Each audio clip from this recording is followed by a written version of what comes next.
Good afternoon, good morning, or good evening, everyone, and welcome to today's live OECD Green Talk on the topic of boosting African cities' resilience to climate change, the role of green spaces.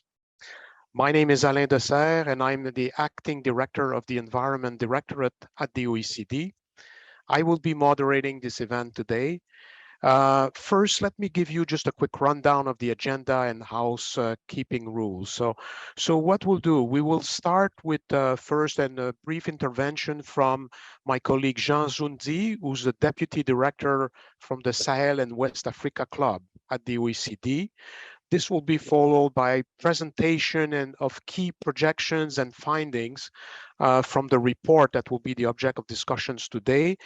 This will be, the presentations will be made by my colleagues Brilé Anderson, environmental economist from also the Sahel and West Africa Club, and by Dr. Jorge Patiño, a lecturer at EAFIT University and a researcher at Arise Group. This presentation will be followed by interventions from two discussants. One is Catherine Gamper, leader of the Climate Change Adaptation Team at the OECD Environment Directorate, and Tadashi Matsumoto, who's the head of unit at the OECD Center for Entrepreneurship, SMEs, Regions, and Cities. The presentation and discussions that will follow will be followed by a Q&A session, giving the audience a chance to ask some questions. For the Q&A, some of the authors of the report will likely join to answer maybe some of the more technical questions. And we'll mention this again later, but if you'd like to ask a question, you may do so by using the Zoom Q&A function.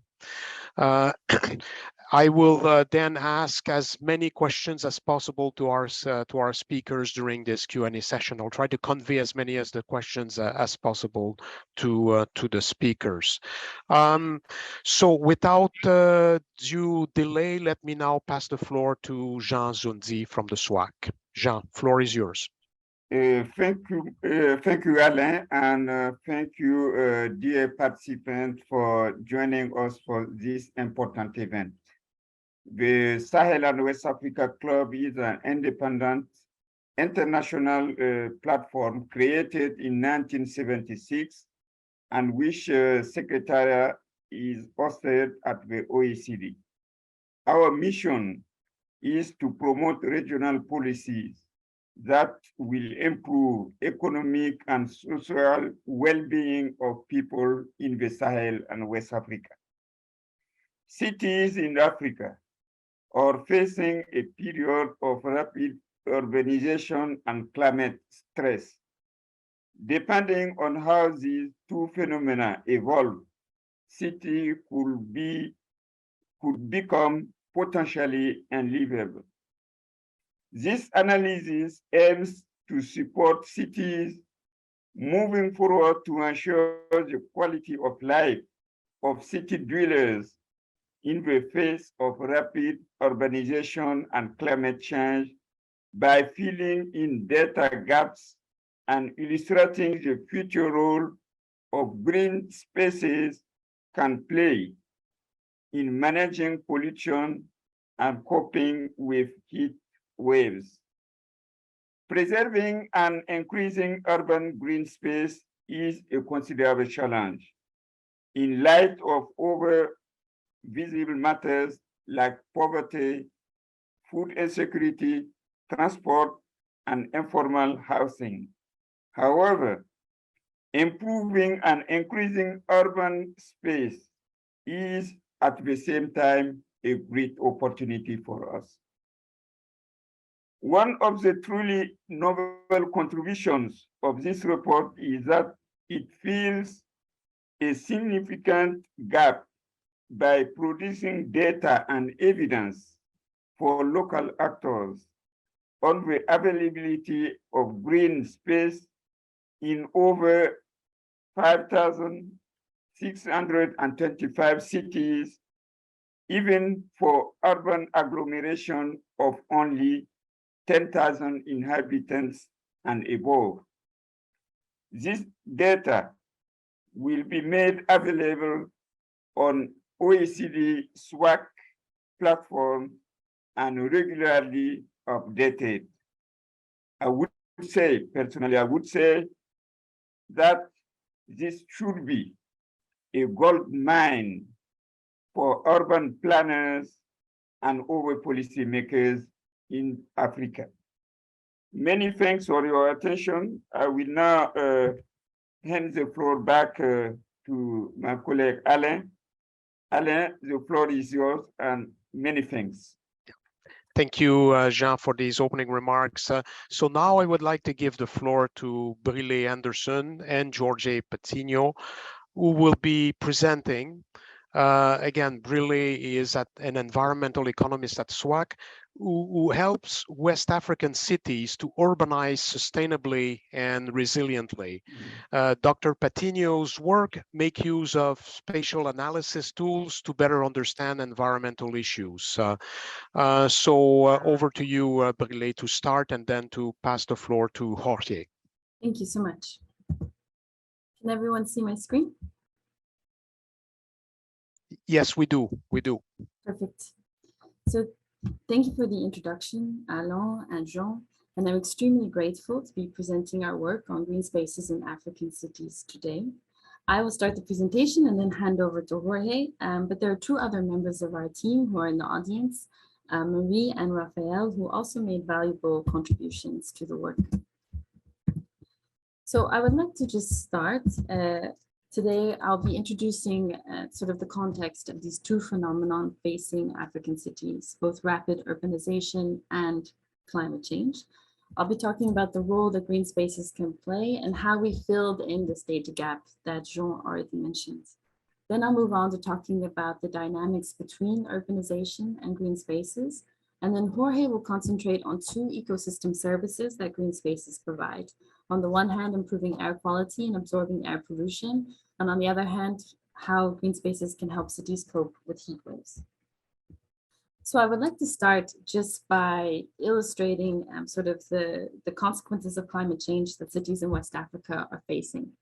So under scenarios of 1.5 to 2 sea warming, by the end of this century, cities in West Africa will likely experience dangerous heat almost half of the year. So that's anywhere between 145 to 190 days.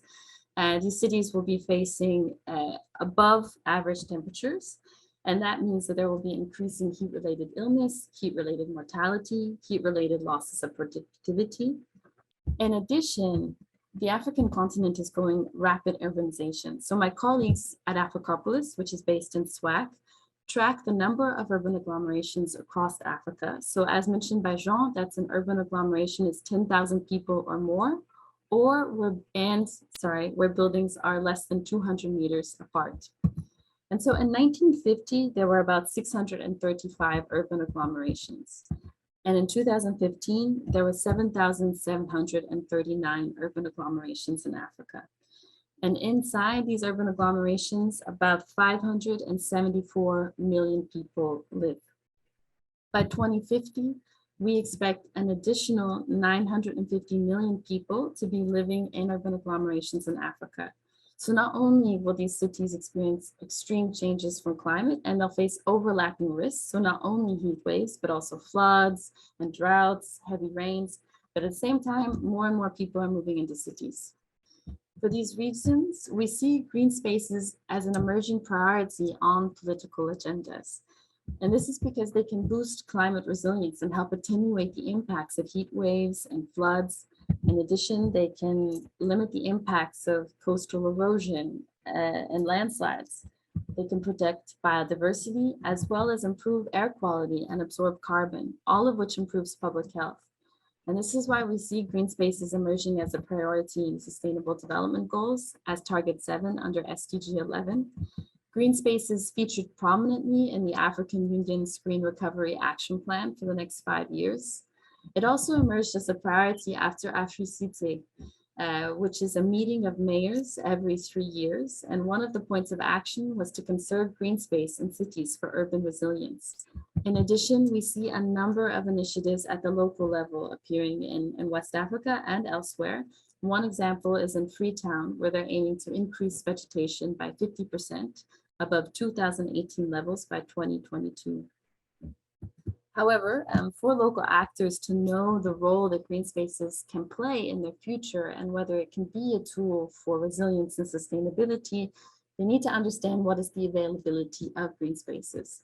So I'd like to show our methodology via the example of Abuja, Nigeria. So what we did is we started with the Africopolis dataset. So as I said before, my colleagues at Africopolis, they tracked every single urban agglomeration across the continent and its shape. What we did is combined this with freely accessible data online from the European Space Agency.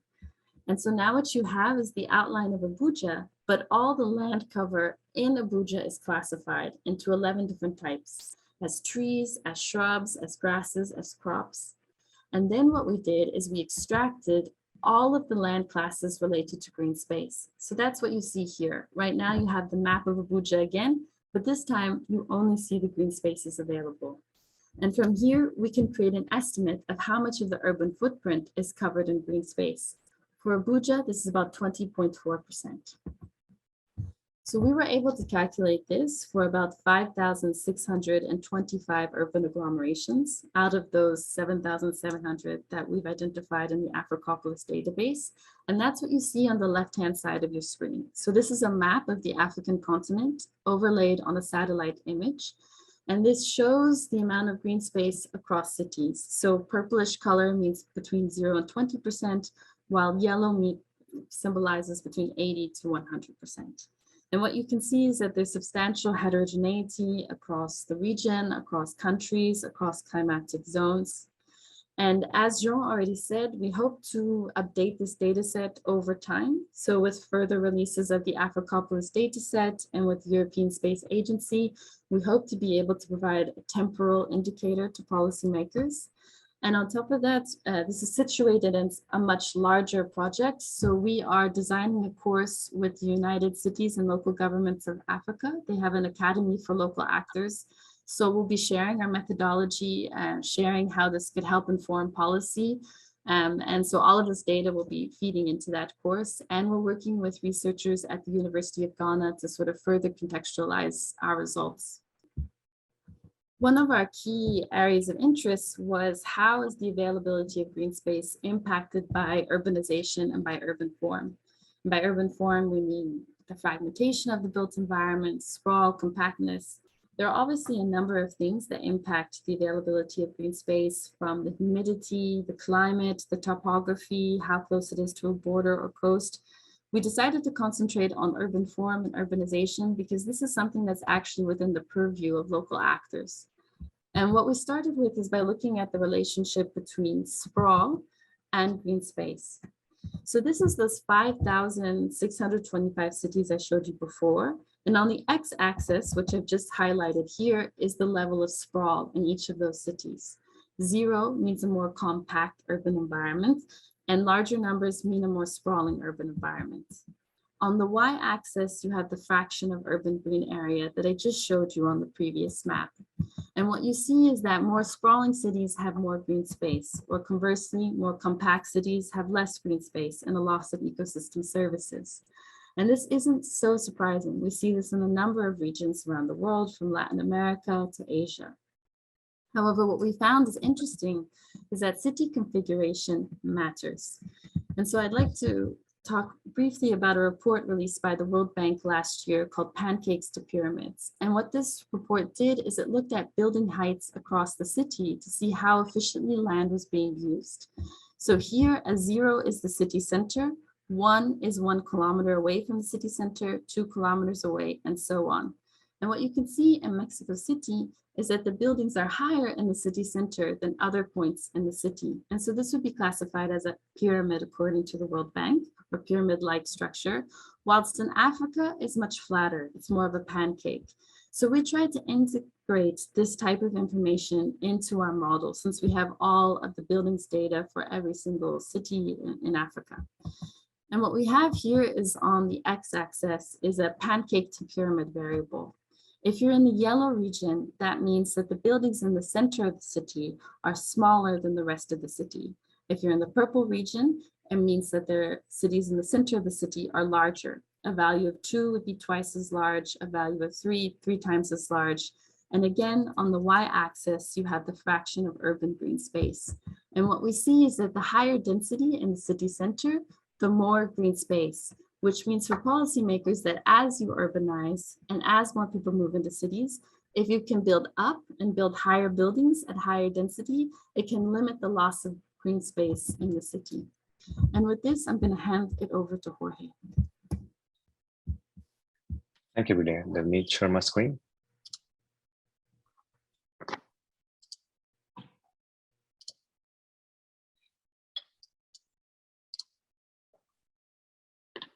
Anyone?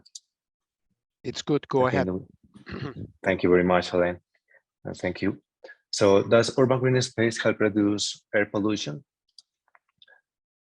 So our analysis contrasted the average concentration of particulate matter of 2.5 microns in the air across the urban agglomeration with the fraction of the urban area that is covered by green space. And in this graph, we have in the vertical axis the particulate matter concentrations, and in the horizontal axis, the fraction of the urban area that is covered by green space. And the relationship is clear and significant. The more green space, the less particulate matter in the air. And moreover, previous research has found that urban vegetation also helps to reduce ambient noise from road traffic by up to 50%. So these are huge benefits from urban green spaces regarding air pollution. But having high fractions of green cover alone is not enough. Where the green space is located and in its spatial distribution within the city have to combine in a proper way so that the urban population can benefit from their ecosystem services. So we contrasted with these data sets about the presence of urban green spaces within cities with the distributed population counts to estimate how much of the urban population is close enough to the urban green spaces of different sizes within the cities. And we have found that the mere presence of urban green space does not translate directly to proximity for the urban population. With the estimation for 15 cities across the continent show that there is high variability in the proximity of the population to urban green spaces. And in this graph, we are showing what percentage of this population live within 300 meters of the green space with trees of at least 1 hectare. And we have, for example, these 3 cities that are very close to the desert, and for obvious reasons, they have very low fractions of urban green space, and therefore a low percentage of their urban population is located close to them. But in those cities, the urban green spaces show limited potentials to become a nature-based solution for thermal comfort and to mitigate heat waves. So these cities should seek additional strategies to cope with climate change. And take these 2 cities, Accra in Ghana and Abuja in Nigeria. Both have about the same fraction of their urban area covered by green space, which is 20%, but the distribution of green spaces of at least 1 hectare is way better in Abuja than in Accra. In Abuja, more than half the urban population is located at less than 5 minutes walking from these green spaces, while in Accra, that percentage is only 16%. So it is important to have green spaces of different sizes and well distributed across the urban layout to maximize the urban green space cooling effect for the population. And what will be the main policy implications of this analysis? What should be done?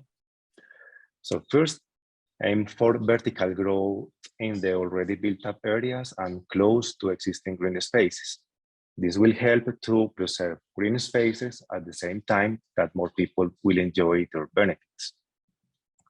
And in the already high density built up areas, it is also important to increase street greenery to improve thermal comfort. This is an image of Kigali, of a place that combines high densities with high street greenery. But when the lack of space is an issue, and we know that that's the case in many cities in Africa and also in Latin America, so we should think about vertical gardens, green roofs, and other innovative ways to increase urban greenery so we can deliver the thermal comfort for the urban population. Second, the spatial distribution of the green areas within the city matters. To maximize their benefits, we need to have green spaces of different sizes located scattered throughout the urban layout and connected by green corridors and other forms of urban greenery, so they can deliver ecosystem services to the urban population at the same time that they contribute to biodiversity conservation. The city is Antananarivo in Madagascar. And this neighborhood in particular is a nice example of a formal layout with green spaces with many trees, shrubs, and grass patches intertwined in the built environment and connected to each other. So they are close to the people and also close to each other. And cities will benefit and indeed need support from and coordination with national governments, and in several ways, by providing planning guidelines and documents, decentralization to improve getting things done, by clearly defining who is responsible for what and enforcement of those responsibilities, by helping to get funding and climate finance to put urban interventions in place, by helping local authorities to build capacities, and to learn the necessary skills to get funding and to monitor and evaluate the progress of the interventions to those defined targets. And regarding this last point, it's an interesting possibility is to use system based on drones to follow up the interventions. Take, for example, the Code for Africa network and the African Drone Project, which is a great example of the empowerment of people with tools and skills to get actionable data on the ground for monitoring and assessment of different urban issues. And last but not least, urban green spaces help to boost resilience, sustainability, and public health. The benefits they provide will help to reach several sustainable development goals besides the goal number 11 for sustainable cities and communities. Urban green spaces improve resilience and adaptation to climate change by helping to mitigate heat, floods intensity, landslides occurrence, to reduce air pollutions, and to mitigate heat waves in cities. When well connected to other green spaces and corridors across the city and to rural areas, they become also a great tool to foster the conservation of biodiversity. And they also improve people's health and well-being. And moreover, they also have positive economic outcomes. Greener neighborhoods attract more people to spend time and money in local businesses. So the invitation is to think about urban green spaces and interventions to increase urban greenery as investments that will help urban populations to cope with climate change impacts, be more healthy, improve biodiversity conservation, and at the same time, foster the local economies. And this is of particular importance for the generations to come, because the urban interventions we put in place today in cities will last for decades and will have long-term implications on the environment and on people's lives. And we have to remember that the things we do today in our cities are going to be enjoyed by our children, and they all deserve a place that allows them to thrive. So thank you very much for your time. For those interested in this work, the publication of the paper is planned for 18 July, and we'll send a follow-up email to all attendees with a link to the recording of this talk. Thank you very much. Great, thank you, Brilé and Jorge, for this very interesting presentation. So now I would like to give the floor to my colleague, Catherine Gamper, who leads the OECD work on climate change adaptation. As part of this work, Catherine and her team worked with countries to see how enabling environments for nature-based solutions can be enhanced to scale up their use and impact in building climate resilience. Over to you, Catherine. Thank you, Alain. And thank you, Brilé and Jorge, for this fascinating paper, which we read before, and we thank you for the sight of this and also for this fascinating summary today in form of your presentation. Now, I wish I could offer you a much more positive story and wealth of experience from OECD countries in doing better in preserving urban green spaces, but I'm afraid the story isn't that much more positive. So when we think, and we, as Alain says, we come from a climate change adaptation angle. So we studied nature-based solutions primarily as a primary objective being a way to adapt to a changing climate and obviously changing climate variability. And then we looked at sort of the co-benefits and how then this is integrated in regulations. And what we see is that obviously traditionally in our field, gray solutions have been the go-to measures when it comes to having quick fixes to deal with climate extreme events such as floods, such as storms, sea level rise and whatnot.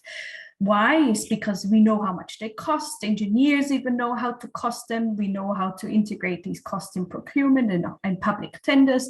And it's sort of a solution that everybody knows the way around and to justify their cost effectiveness very easily. And this is not the case for nature-based solutions. So we can see that nature-based solutions are increasingly being incorporated, both we know internationally, they've been fostered by the Paris Agreement, by the Sendai Framework, by the UNCBD. Everyone is very much made aware by these agreements that NBS can provide a better solution, perhaps. And even at national level, we see that in 24 out of the 38 OECD member countries, nature-based solutions are integrated as a way to promote more resilient urban development, more resilience against floods, against coastal risks, and whatnot. So we see a lot of things happening and dynamism to foster nature-based solutions.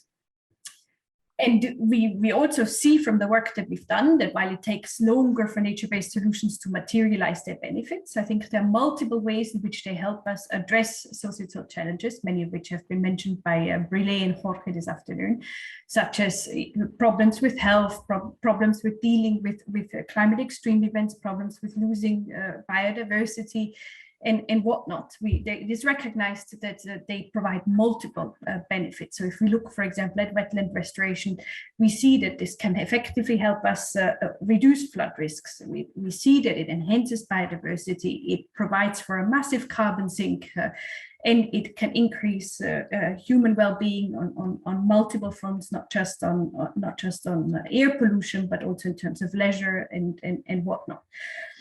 But we face multiple problems. On the one hand, we see that those NBS are implemented, if they're implemented at a very small scale. We see that there is very little awareness amongst those that actually can promote them. And these are cities, government officials at the municipal level, because they're in charge of land use planning and they need to integrate, need to make space for nature-based solutions at the local level.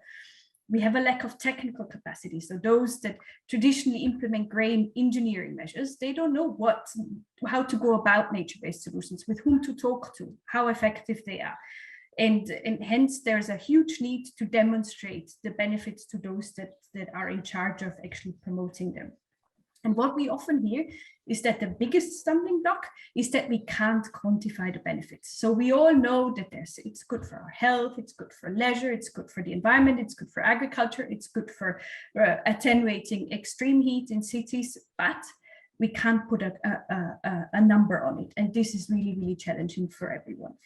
What we, through our work, and we worked with several countries to study how some of these barriers can be overcome. And what we figured would help is when countries and cities set and formulate clear sort of policy objectives when it comes to nature-based solutions.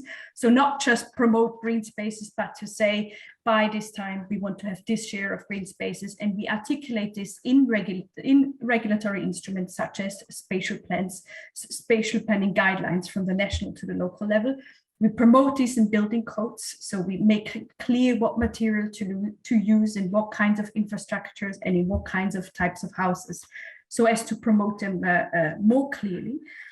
And in sort of doing this, we need to recognize sort of the performance of NBS over its life cycle. So we need to make sure that we find a way to quantify its benefits, not just at the investment stage. We know they have a lower upfront cost as compared to many grey measures, but we also know that they have a much lower need for maintenance costs because they are adapting more easily, more flexibly to changing environmental conditions. And all these things would be good if we managed to get a better handle of how we can promote this better in the decision-making process.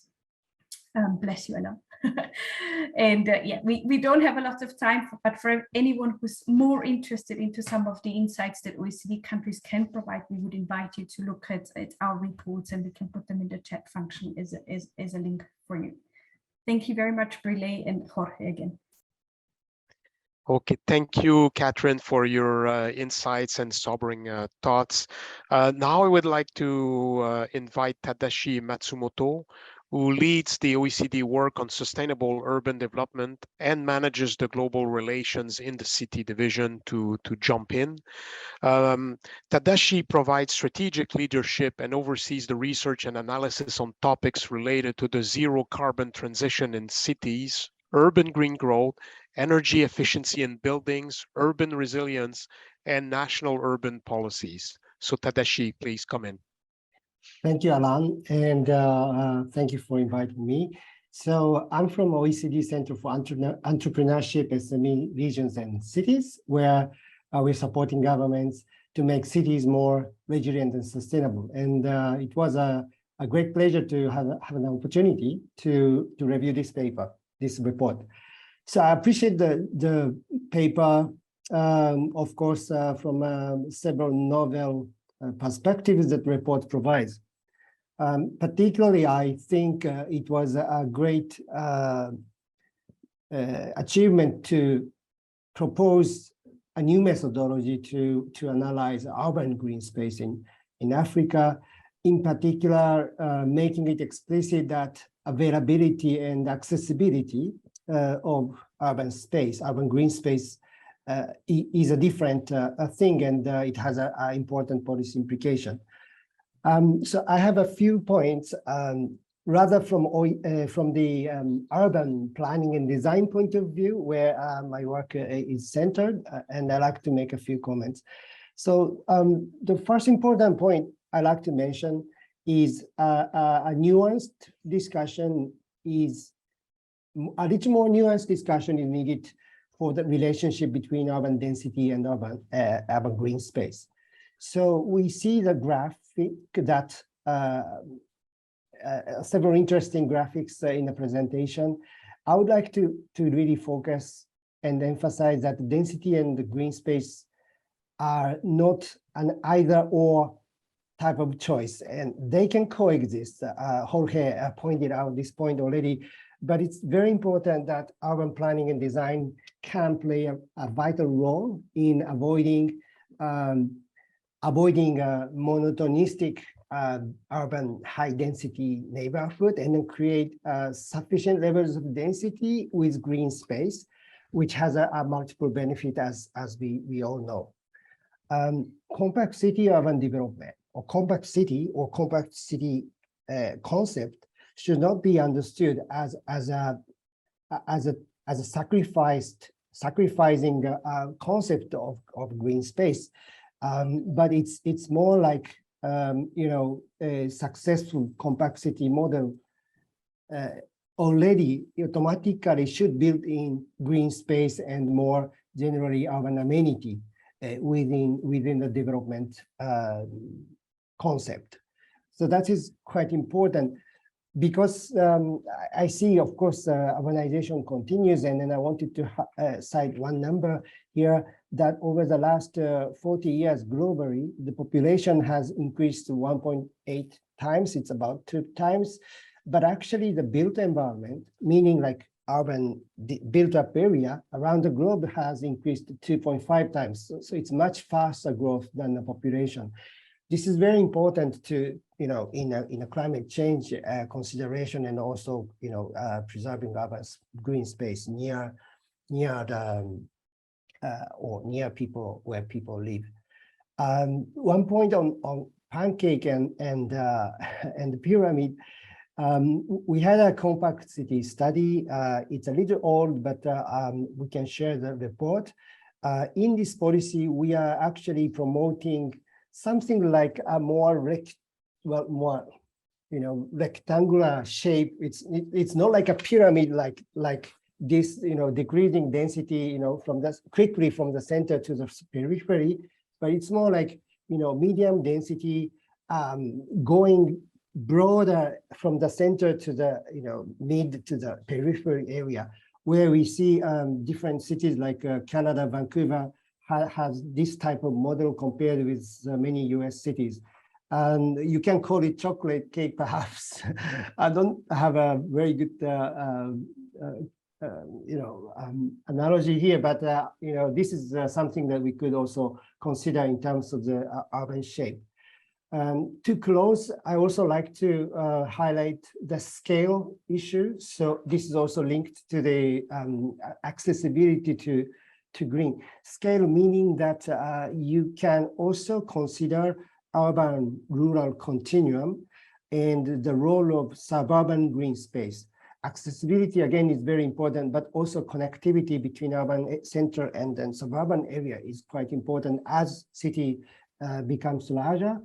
In this sense, also understanding urban agglomeration and looking at a broader urban functional areas would be quite important to better understand the relationship between cities and green space.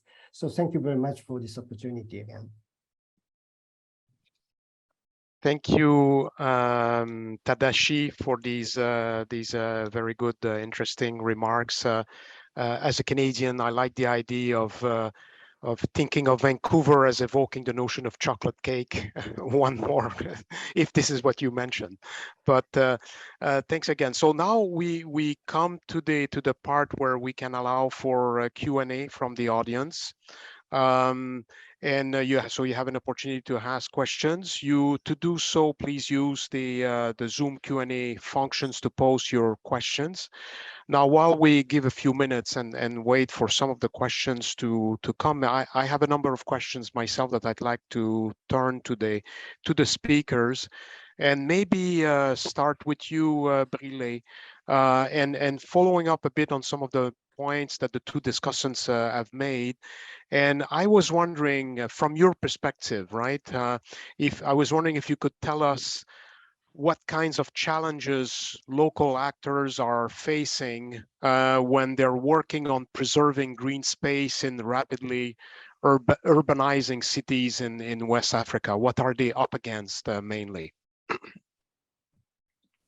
Thank you. I think so similar to, as was stated by Catherine and Tadashi, what we found is we looked at 3 cities more closely, 2 in Ghana and 1 in South Africa. And what we found was interesting is actually these 3 cities had specifically allocated certain areas of the city for green space. So they were trying to make themselves more compact while preserving green space in city centers. And they actually had this in their planning documents, but when it came to actually monitoring and enforcing those documents, the resources weren't there. There oftentimes wasn't the capacity, and oftentimes other issues also came into play related to sort of pressure to develop versus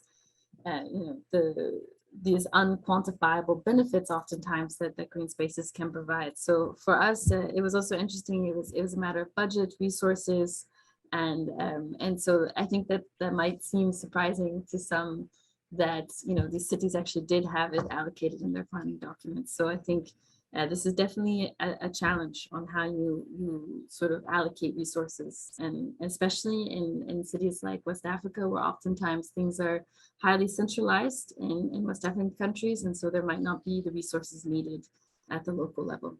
So thank you. Now, maybe a first question from the audience for both of you, Brilé and Jorge.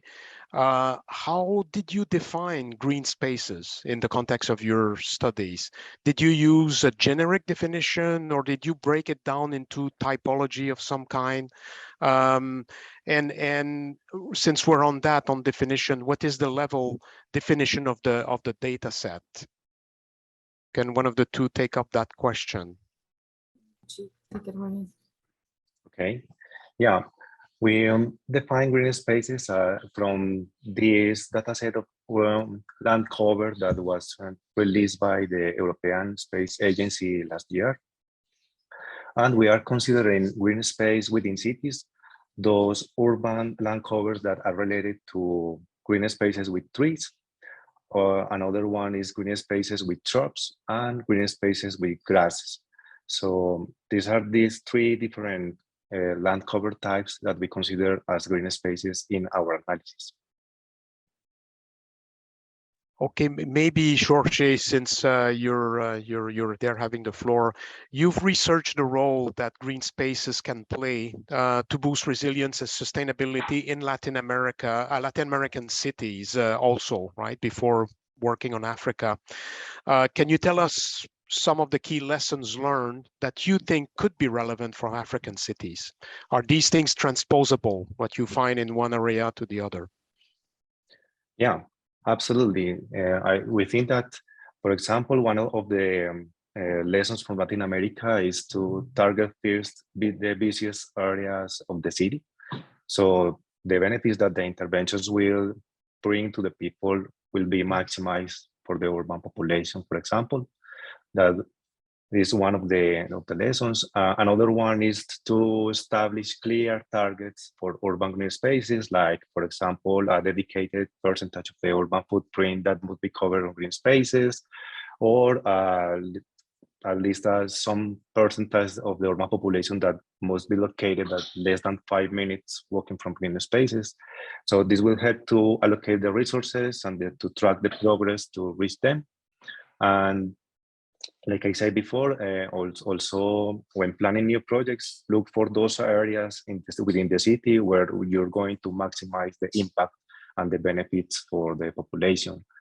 And also it's quite important to raise awareness and increase involvement of the people in these projects. So the education programs are very, very important, and about the benefits of the green spaces and the importance of those for the biodiversity. So people are going to get more involved and to care more and preserve those green areas. That is one way to do things. And I think that many cities in Latin America have been like increasing urban green areas in a very good way in the last 20 years. And they have also have been trying to not only dedicate some specific areas for green spaces within the city, but also to create these green corridors that connect from the rural areas to those green areas within the city. And for example, in Medellin, which is my home city, we have been seeing a lot of more birds and animals and fauna crossing those green spaces. So it's been wonderful to see this dynamic and this evolution of green spaces in the cities in these last 3 decades. Okay, thank you, Jorge. We have a number of questions about potential extension, notably extension of the database, and in what direction and in what way. So I wonder if, Brilé, you wanted to say something about this. You could say something about this. Yes, so we do hope to update the data set temporarily over time. So with further updates from Africopolis and other updates from the European Space Agency. So those updates will hopefully happen within the next couple of years. And so then, of course, we could rerun the code and reproduce these indicators. And then, of course, we'd also like to look into other ecosystem service benefits like for flooding, which is one of the key challenges that will face West Africa. However, we need to think about how to do that in the best way, but that definitely is on our radar, whether we do that start with a few cities and then expand. But we would like to start thinking about how we can use this data to assess its ability to boost cities' resilience in other ways as well. So that is on our agenda, and we're working with local governments as well to sort of see how they can use the data as part of this course that I mentioned as part of the United Cities and Local Governments of Africa. Okay, thank you. We have an intervention or in the form of a question from someone from the FAO who mentioned that they help cities implement what we call the FAO Green Cities Initiative that include urban agriculture and food system, in addition to urban forestry. Now, there's mention of two key issues. One is land protection for green activities against land speculation. Very important indeed. And second, green space maintenance with limited resources. How does the work that you're doing, Brilé and Jorge, or more generally, how does the work with local governments on these two issues? How does the OECD work with local governments on these issues? So perhaps Tadashi is something you want to jump in as well. Okay, I can just quickly start, and then maybe Tadashi and Jorge can add on. So one way that we're trying to look, especially with the limited resources aspect, is I think Tadashi as well the CFE works with the Lincoln Land Institute, which is a major player on land-based policy and land-based financing. So we're designing this course for mayors with this institute. So the idea is that hopefully we'll be able to sort of look at our data and see what sort of problems are occurring in cities, and then see how we can use land-based financing and land-based policy to sort of also create resources in order to better manage these spaces. So we are trying to think about that dimension as well, and think about how local actors can actually address this issue of limited resources. I don't know if Jorge or Tadashi, you have anything to add? I just wanted to jump in the topic of about urban agriculture and farming, because I think that it is like Tolu Osayomi said in the questions, it's a very common feature in around African cities. And now we are seeing also that kind of trend here in Latin America about urban agriculture and urban gardens, are communal urban gardens. I think that they are great expressions of small green spaces that can benefit the people around them. And I think that that should be also part of green space planning in the cities and should be also protected. And they also, help not only to have more green spaces around, but they are helping local communities here in Colombia in the most private parts of the city to have better food for their homes, and to learn to bring to their diet healthy food. So I think that that's also a great strategy to implement in our cities and cities in Africa. Okay, thank you. Now maybe we have one question that maybe is more addressed for Catherine. You said, Catherine, that one of the challenges is to quantify the effects of green space on climate resilience, health, and so on. Are there other qualitative ways based on social science, maybe interviews, social networks, involvement of citizens, and so on, that could help to measure the effects of green spaces? Sure. And there's quite a lot of how should I say, academic studies that shed light on projects in which they did, in a participatory manner, evaluate the costs and benefits by way of conducting cost effectiveness analysis, cost-benefit transfer, by way of cost-benefit transfer instruments, by way of multi-criteria analysis, participatory multi-criteria analysis. There are instruments to overcome these challenges through qualitative and deliberative processes. However, the question is still, how can the results of such assessments compete with hard cost-benefit analysis? And the truth is they can't. and hence the answer is yes, but it may not be the practical and the pragmatic solution we need to actually change the bias we have against gray infrastructure solutions in cities and beyond for the time being. And this is very much related to then how you can tap into actually funding these instruments. So even if there is a lot of willingness, and even if, let's say, the regulatory landscape is very conducive to integrating nature-based solutions in urban development, the problem is, how do you fund them? Because, you know, there's opportunity costs involved by rededicating land to actually making space for nature-based solutions. There's opportunity costs involved by choosing green solutions over gray ones if you retrofit a building to make space for green solutions and whatnot. And in order to then tap into sort of available funding, we see similar issues. We see that the funding architecture across infrastructure, disaster risk reduction, even in the space of climate, are not made to consider nature-based solutions. And hence, nature-based solutions until now, and I guess in the African context, this is very similar, have benefited largely from dedicated funding facilities. And obviously there's few and far between all other big funding instruments. And many of them rely on multilateral instruments provided, for example, by the European Union, even in an OECD context, or the Global Environment Facility, or other such instruments to actually boost the use of nature-based solutions. But in our work, we have sort of tried to address these issues and make suggestions of how you could perhaps mainstream it as part of at least facilities that fund climate change adaptation activities and disaster risk reduction activities and so forth, as what we suggest as complementary instruments to sort of the gray measures that we're implementing, at the very least, as sort of an entry mechanism to strengthen their use. But it remains very, very challenging. Okay, here's another question.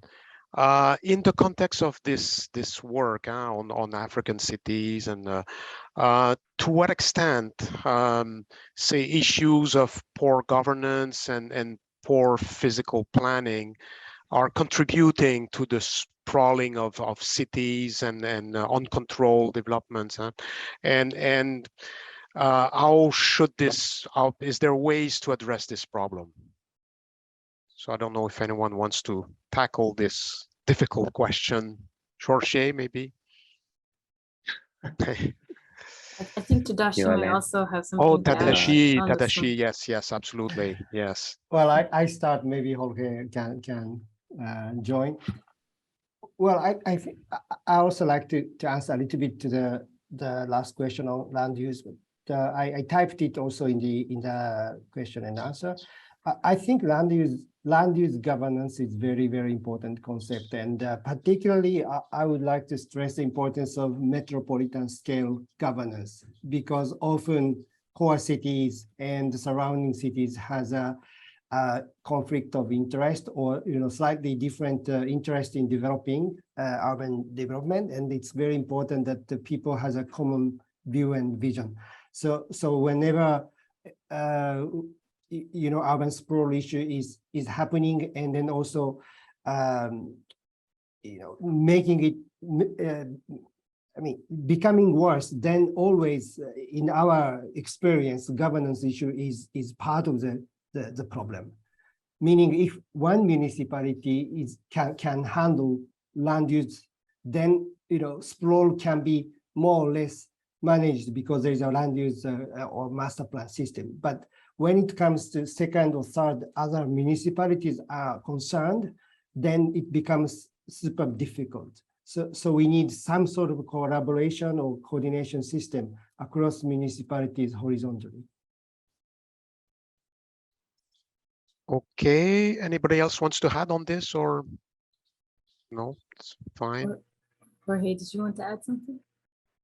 Yeah, I would wanted to add that, for example, in Colombia, we have these metropolitan areas, like it's a coordination institution between different municipalities that are growing together, so it's a conurbate. And in Medellin, this had helped a lot to contain a little bit the urban sprawl, but it's always difficult. I think that it's a very difficult phenomena to contain, because we have seen that we're for the last 20 years in the planning documents and other instruments saying how the city will grow and how it should be having more densities in the center and lower densities in the periphery. but we have seen certain trends just against that. So I think that definitely we need more resources and more tools to deal with it, and also to have to make a real impact in the housing market. That is ultimately the housing market that drives this sprawling phenomenon, at least here in Latin America. So it's quite a complicated phenomenon, but definitely this organization or these metropolitan areas, these institutions that coordinate the other municipalities within them, help a lot to put in place those regulations and to enforce them. Okay, thank you, Jorge. Maybe we have time just for one final question, and maybe I'm turning to you, Catherine, again. If you could tell us what kind of enabling environment is needed for nature-based solution to play a role in cities' resilience to water-related risk based on your prior work. Thanks, Anna. What we find can really help, or at least in the cases in the OECD countries that we worked with, what saw NBS a larger increase in the take-up of nature-based solutions by different policy areas, be it environment, urban developers, and other stakeholders involved in promoting them, was, as I said earlier, is to formulate clear policy targets. So to not just promote nature-based solutions sort of lightly and as a byproduct of other measures, but to really formulate clear policy targets in the different sectors where we would like to promote them. What also helps is to strengthen the collaboration and among the different actors that are involved in promoting them. That means urban development promoters as much as infrastructure providers and operators, but obviously also environmental folks promoting these kinds of measures in national agencies such as environment ministries, those agriculture ministries, those involved in all kinds of climate change related matters, energy and so forth. What really helps is to mainstream nature-based solutions as part of land use guidelines at the national level, so that then the ones that are in charge of implementing spatial planning at the local level know how to integrate them and know how to promote them. The same is true for other regulations in the fields of infrastructure development, but also building codes for houses and buildings and whatnot.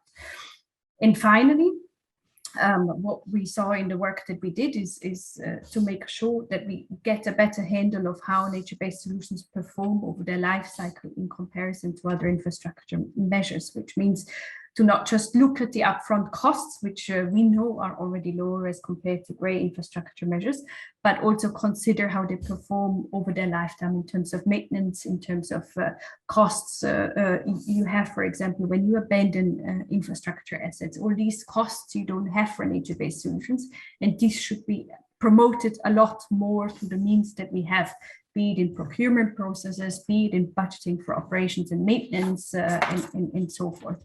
All these are entry points to help sort of reinforce and boost the use of nature-based solutions, we found. Thank you. And maybe by means of final word or concluding remark, maybe Brilé, I turn back to you, and you could tell us, we focus a lot on cities and the role of local governments, but is there a role that national governments can play in helping cities to ensure future resilience and sustainability? Thank you very much. So I think just building on what Catherine said, part of it is sort of national level guidance on land use, but also I think particularly in the West African context and in other countries in Africa, the level of decentralization matters. Many aspects are still regulated by the national governments regarding planning and land use in many countries, even financial and resources. And so until cities have more control and autonomy over what's happening within them, it's going to be quite difficult to manage these issues. So I think we at SWAC talk a lot about how we can decentralize more certain powers and obligations related to land use. So I think that would be one of the key takeaways. And also for national governments to realize the role that cities can play in climate change, If you look at the nationally determined contributions from African countries, only about 11 of the 54 even mention cities and sort of the role that urbanization is going to play with respect to climate change mitigation and adaptation. So I think one, it has to just be simply that cities matter, and two, sort of to empower cities to act is the second key takeaway. Thank you. Okay, thank you. So this takes us to the end of our event. Tomorrow, I think you will receive an email with a link to the replay and the slides. And also eventually you may have seen the links in the chat for links to the report, to find out more about the report and the OECD work on climate resilience more generally. Brilé, Jorge, Tadashi and Catherine, on behalf of Jean and myself, a big thanks for your presentation interventions. Thanks to the audience for your great questions and for attending this event. We're definitely looking forward to seeing you at our next Green Talks live. Thanks everyone, and bye-bye.